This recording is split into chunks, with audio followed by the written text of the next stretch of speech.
In the last episode of Build, we explored a number of approaches to estimating work and shared some of the shortfalls when it comes to over, under, or just not estimating altogether. If you missed the episode, I've included a link to it below.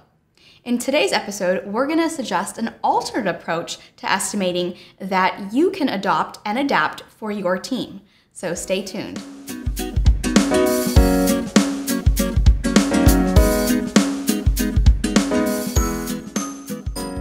Welcome to Build, brought to you by Pivotal Tracker. I'm your host, Purnima Vijay Shankar.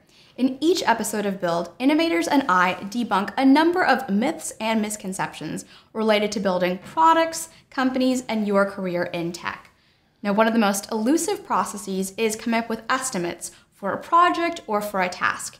And you'll remember in the last episode, we shared some of the shortfalls of the current approaches. In today's episode, we're going to suggest an alternate approach that you can adopt and adapt to fit your team and your product's needs. To help us out in today's episode, Heaton Shaw is back. You'll recall he has built a number of products, and his most recent project is called Product Habits.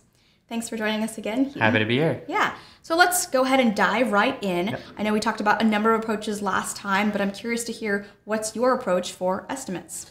Well, first, I have to say it's like eating your veggies. Okay. And, with veggies, everyone knows they should eat them. Right.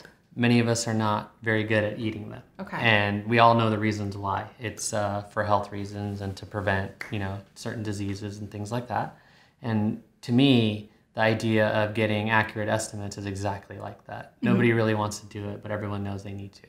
Well, some of us need to buckle down and eat our veggies. Yeah, of course. But first, let me talk about what you can't do with this approach that I'm going to share, because what you can't do sometimes is more important than what you can do. Sure. What typically happens is that you have no estimates, or you have agile with points, or you have some kind of waterfall-y process, or you have some kind of build, measure, learn, lean startup process going on. And if you're not actually doing accurate estimates, you end up running into all these issues. Mm-hmm. My method will make it so that you don't have to run into these issues. Sure. And the issues are more issues of what I would call kind of like interpersonal communications between team members and teams. And they involve things like, believe it or not, I've seen this, engineers getting yelled at. Yeah. For not doing their job, so to speak, which would be actually creating the software. Another example would be we end up sort of like scapegoating and saying that it's this person's fault or that person's fault or this team's fault, and you can't do that with your engineers if you take this approach. And I think, partially, most importantly of all, if you're actually able to be deliberate and take the approach I'm going to share, you're just going to make it so that you don't have this lack of clarity across the board. Okay. And I think that's the most important thing. When there's a level of ambiguity on a team about what's going to happen, when it's going to happen, and all that kind of stuff, it leads to all these problems of culture, leadership, management. So you're actually preventing a ton of problems if you can do this method. Okay, so what's the approach? Yeah, so the approach is called the Eath Method, and the whole idea behind it is to do this three-step process. So it's an acronym for each of the three steps. So the first step is explore, second step is adjust, and third step is task. And the thing is, the whole goal behind it is to get 100% accurate estimates. Okay. And that means that you're down to 15-minute blocks or hourly blocks of estimates from engineers. Wow, so people who normally can't estimate are suddenly going to be able to give you an hourly estimate of how long something's going to take? Yeah, it's like magic.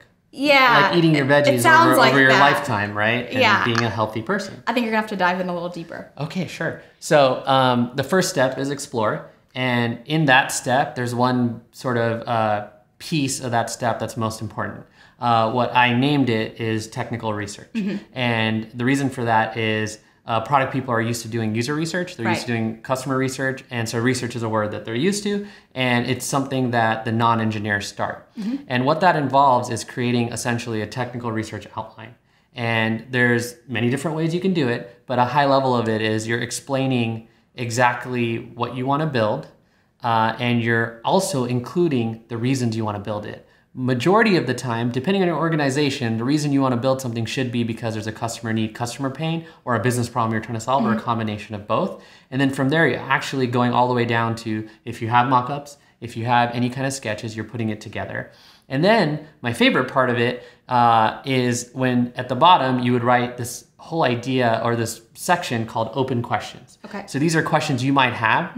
So you can already kind of figure out, you might have already figured out some of the things that might be tough or not tough. And then what you're doing is you're not just keeping that to yourself. You're not just keeping that on your kind of team with your close folks who helped you write it. You're actually providing that to your engineers before they build anything. Okay. And before they even think too much about the problem, ideally. And that's their opportunity to evaluate it. So that's the first step. Okay. And then the second step, which is sort of the adjust period, involves after they've taken a look at it, made comments.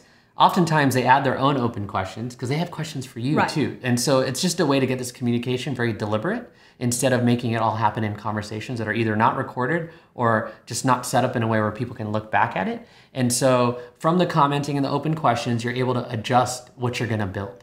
And this is the critical piece, because if that middle piece of adjusting doesn't happen, that's where estimates completely fall down. And that's where you run into all the problems we mentioned earlier in the previous episode about kind of scope creep and padding, and all these things are a result of actually not communicating and not adjusting what you want to build based on what the engineers tell you is going to be difficult, hard, easy, hopefully. Yeah. And a lot of times, like even the most seasoned product person and the most seasoned engineers don't generally have an idea of what's easy or hard, what's going to hypothetically take a long time or not, without actually diving into the details. So this gets everyone on the same page about that. And after that process, sometimes it takes multiple back and forths to get a really good document that's like outlines of technical research. Ideally, anyone on the engineering team that could work on this is able to take that and start tasking it. Okay. And actually it's engineering tasks in sort of your task management tool or whatever the tool engineers are using, Pivotal Tracker, for example. And then instead of putting points, that's the time when the engineers are able to put in minutes and hours. And I like 15-minute chunks is what I found to be most valuable for my teams as part of this process. And this is one of the things that's more of like what we would call like a process improvement. When you do process improvement, it takes iteration to get it right. But what I've noticed is when the teams are deliberate and the product people are really bought in to sort of wanting to do better, and same with the engineers, this process completely reduces all that ambiguity and misconceptions and like miscommunications that happen when people are just assuming things about what to build and how long things are going to take. And by then, the engineers are very comfortable providing very detailed estimate on tasks. So this is pretty novel, and I know that if I'm hearing this for the first time, I sure as heck am going to be opposed to it because I'm thinking I got to get my whole team to buy in. There's new things I got to do, all this technical research, and I'm not sure I'm going to adopt this in the next week or even month. I think I'm going to have to slowly unveil it. So I think our audience is going to have a lot of concerns for the two of us, but I think we should just stop right here. Yeah, I have good news. I've heard it all before, so I'd love to hear it from them. Awesome. Well, Heaton and I now want to know, what are your concerns with the EAT approach and doing estimates in this 15-minute interval with overall hourly estimates? Let us know what they are in the comments below. And that's it for this week's episode. Be sure to subscribe to our YouTube channel to receive next week's episode, where we're going to dive into these concerns and hopefully address a lot of the objections that you're going to get from your teammates and your boss. Ciao for now. This episode of Build is brought to you by our sponsor, Pivotal Tracker.